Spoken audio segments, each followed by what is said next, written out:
की निगाहें युग पर टिकी हुई थी, यहाँ तक कि बोतल के अंदर कैद यामिनी की भी।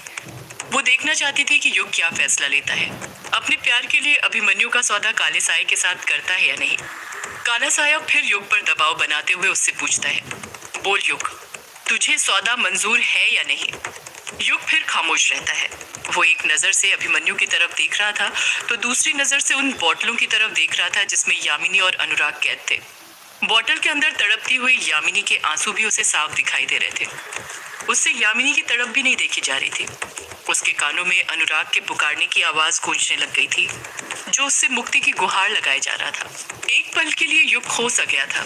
उसकी आंखों के सामने अंधेरा छा गया था और उस अंधेरे में उसे सिर्फ 3 चेहरे दिखाई दे रहे थे, जिसमें से एक यामिनी का था, दूसरा अनुराग का तो तीसरा अभिमन्यु का, जिसमें से उसे सिर्फ कोई 2 को चुनना था। और वो ये बात भी अच्छे से जानता था कि जो छूटेगा उसका साथ हमेशा के लिए छूट जाएगा, वो काले साये का हो जाएगा। युग की समझ में नहीं आ रहा था कि वो अपने पिता और यामिनी को चुने या फिर अपने दोस्त और अपने पिता को, या फिर यामिनी और अभिमन्यु को। युग के सामने फिर एक बड़ी मुसीबत आ गई थी, जैसे सारी मुसीबतें उसी के लिए बनी हो। युग गहरी सोच में खोया ही हुआ था कि तभी वो काला साया युग की सोच को तोड़ते हुए डरावनी आवाज में गुस्से के साथ कहता है, बोल युग, सौदा मंजूर है या नहीं। युग दोनों बॉटल्स और अभिमन्यु की तरफ एक और बार गौर से देखता है और फिर लंबी आहें भरने लग जाता है। इस बार युग की आंखों में एक चमक थी। उसकी आंखों की चमक को देखकर कोई भी बता सकता था कि उसने फैसला ले लिया था कि उसे क्या करना है। वो काला साया आखिरी बार युग पर दबाव बनाते हुए उससे पूछता है, बोल युग, तुझे सौदा मंजूर है या नहीं। युग उस काले साये की आंखों में देखते हुए धीरे धीरे कहता है, मुझे सौदा मंजूर है। जैसे ही युग ये बात बोलता है, वो काला साया कस कस कर हंसने लग जाता है। उसकी खौफनाक हंसी ग्रेवयार्ड कोठी के अंदर गूंजने लग जाती है। कछुआ और यामिनी भी युग का फैसला सुनकर दंग रह गए थे। उन दोनों ने भी कभी नहीं सोचा था कि युग अपने दिल के सबसे करीबी दोस्त का सौदा कर देगा, वो भी काले साये के साथ। अभिमन्यु खामोश था, जैसे उसे कुछ फर्क ही नहीं पड़ता हो। वो युग के साथ उसके हर फैसले में कदम कदम पर साथ था। वो काला साया डरावनी हंसी के साथ हंसी रहा था कि तभी युग उस काले साये को टोकते हुए कहता है, मेरी बात पूरी तो सुन ले। बात पूरी नहीं हुई कि तू चला जश्न मनाने। जैसे ही युग ये बात बोलता है, उस काले साये की हंसी कम होने लग जाती है।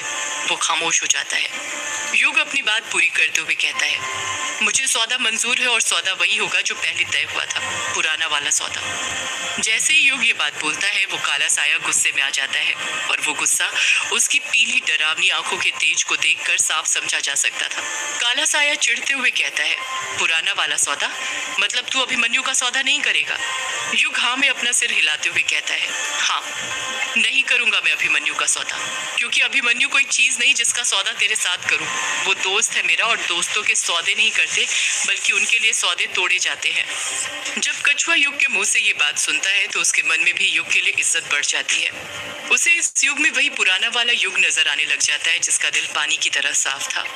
युग की बात सुनकर उस काले साये को गुस्सा तो आया था, पर वो जानता था इस वक्त उसके लिए अभिमन्यु से भी ज्यादा कोई जरूरी चीज थी तो वो ताबूत था, जिसके अंदर अनुराग का शरीर रखा हुआ था। उसे किसी भी कीमत पर जल्द से जल्द अनुराग का शरीर चाहिए था।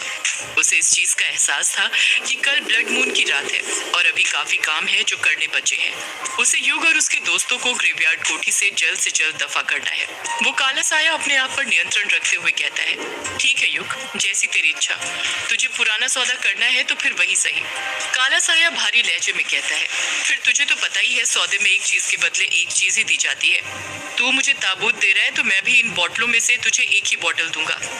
काला साया हंसते हुए कहता है, बता कौन सी बोतल चाहिए, तेरे बाप वाली या फिर यामिनी वाली। युग फिर दुविधा में फंस जाता है। उसकी मुसीबतें कम होने का नाम ही नहीं ले रही थी। अब उसे या तो यामिनी को चुनना था या फिर अपने पिता को, उस पिता को जो पिछले 14 सालों से मुक्ति के लिए तड़पे जा रहा था। युग की आंखें फिर से नम हो गई थी। उसके लिए अपने पिता और यामिनी में से किसी एक को चुनना मुश्किल था। वो काला साया युग की भावनाओं जज्बातों के साथ खेल रहा था।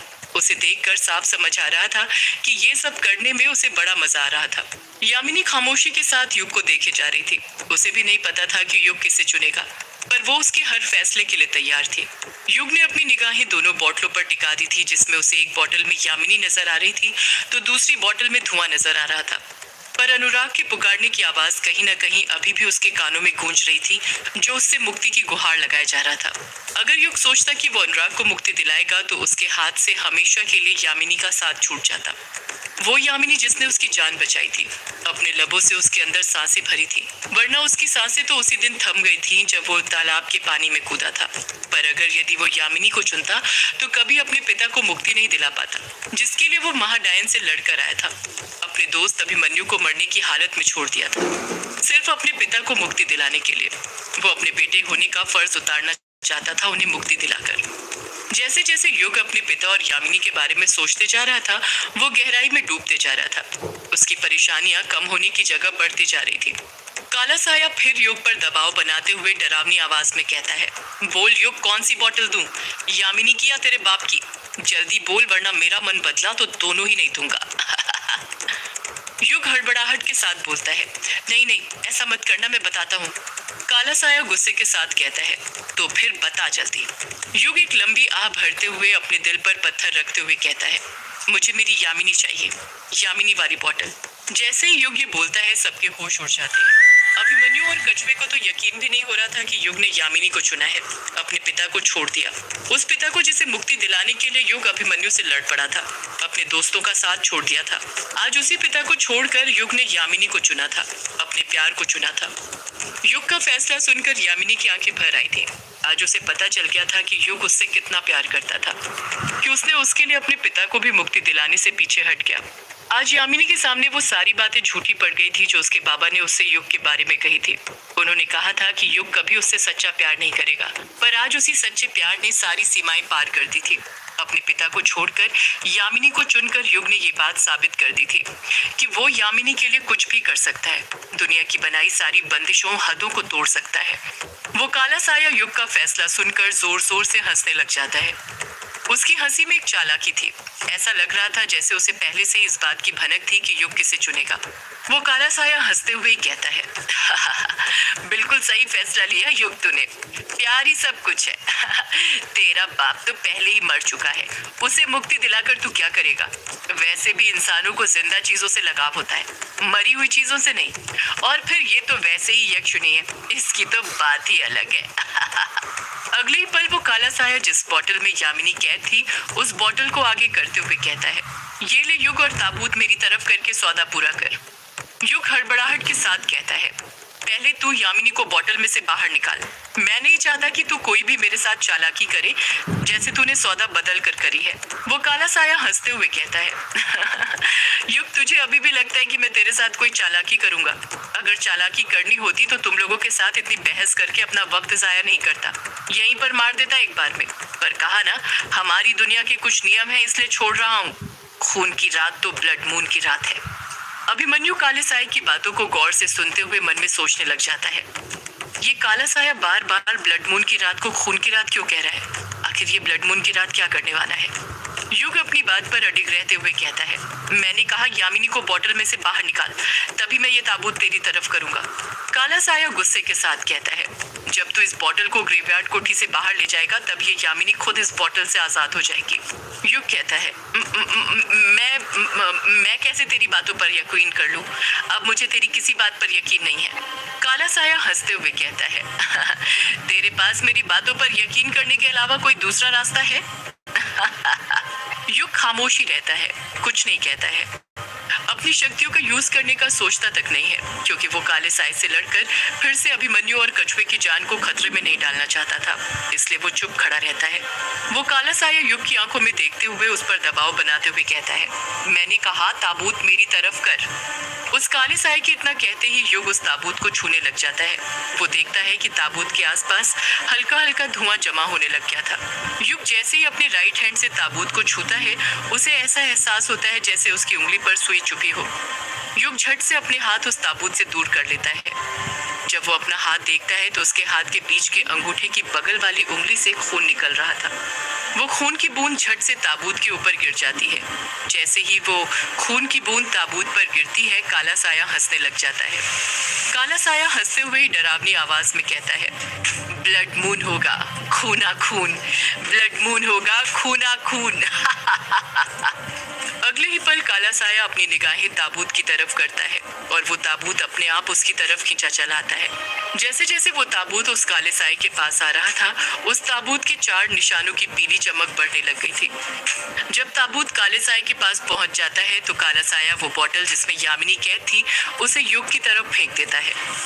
कहीं वो बोतल नीचे न गिर जाए, इसलिए युग हड़बड़ाहट के साथ उस बोतल को अपने दोनों हाथों से पकड़ लेता है, जिस कारण उसका बैलेंस बिगड़ जाता है और धड़ाम से नीचे गिर गया था।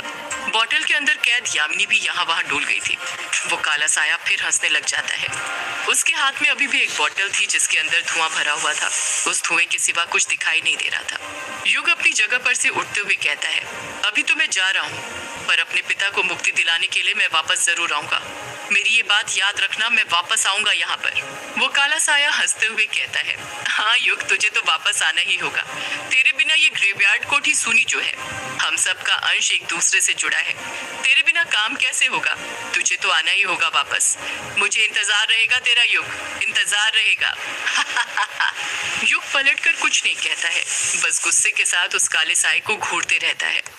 वो काला साया हंसी रहा था कि उसकी हंसी के साथ ताबूत के आसपास धुआं बढ़ने लग जाता है। ताबूत के पास देखते ही देखते इतना धुआं बढ़ जाता है कि वो ताबूत दिखाई देना बंद हो जाता है, धुएं में ही लुप्त हो जाता है। और अगले ही पल जब धुआं गायब होता है तो उसके साथ ताबूत तो उस जगह से गायब होता ही है, साथ में वो काला साया भी वहां से गायब हो जाता है। वो काला साया ताबूत लेकर वहां से चले गया था। युग ने अपने हाथ में जो बोतल पकड़ी हुई थी वो हिलने लग जाती है, और वो बोतल कोई और नहीं बल्कि बोतल के अंदर कैद यामिनी हिला रही थी। उसे देखकर ऐसा लग रहा था कि उस काले साए के वहां से जाते ही उसका दम घुटने लगा हो, जिस कारण उसे सांस लेने में दिक्कत हो रही थी। युग तुरंत उस बोतल को लेकर ग्रेवयार्ड कोठी से बाहर जाने लग जाता है। उसके पीछे पीछे ही अभिमन्यु और कछुआ भी जाने लग जाते हैं। युग जैसे ही ग्रेवयार्ड कोठी से बाहर निकलता है तो जैसा कि काले साए ने कहा था वैसा ही होता है। वो बोतल कच से टूट जाती है, उसके कांच चारों तरफ बिखरने लग जाते हैं और उसी के साथ उस बोतल के अंदर से तेज सफेद रोशनी निकलती है। वो रोशनी इतनी तेज थी कि युग को कुछ दिखाई नहीं दे रहा था, यहाँ तक कि अभिमन्यु और कछुए को भी कुछ दिखाई नहीं दे रहा था। युग अपने हाथ यहाँ वहाँ करते हुए यामिनी को ढूंढते हुए कहता है, यामिनी, यामिनी कहाँ हो तुम? सदियों से है पुरानी ये यक्षिणी की